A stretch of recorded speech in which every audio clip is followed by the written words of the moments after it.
In the heart of France, in 1757, Marie-Joseph Paul-Yves Roch Gilbert du Motier, better known as the Marquis de Lafayette, was born into nobility. But his true legacy would be forged not in the courts of Europe, but in the battlefields of America and France. In 1777, at just 19 years old, Lafayette defied French law against aiding the American rebels by secretly leaving for America.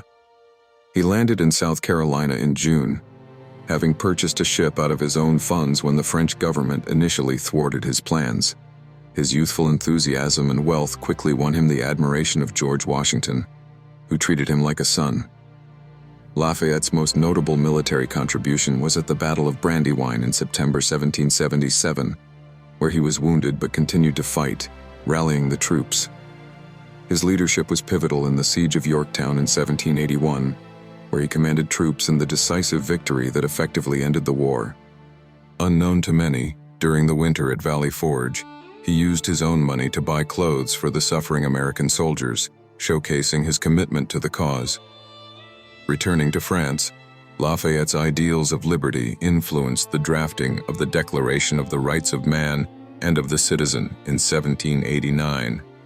He commanded the National Guard and was instrumental in keeping the peace during the early stages of the French Revolution. However, his moderate stance made him enemies on both sides. He was eventually forced to flee France in 1792 after the radical turn of the Revolution. Captured by Austrian forces, he spent over 5 years in prison. After his release in 1797, Lafayette lived to see Napoleon rise to power, but he never reconciled with the idea of a French emperor. He returned to politics during the 100 Days of Napoleon's return in 1815, advocating for constitutional monarchy. In his later years, he was celebrated in both America and France.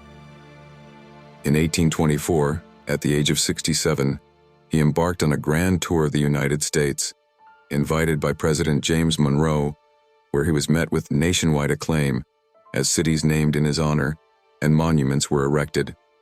In 1830, during the July Revolution, Lafayette was once more involved in French politics, helping to install Louis-Philippe on the throne as the citizen king, although his influence waned soon after.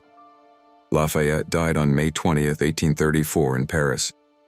His funeral was a state affair, drawing thousands.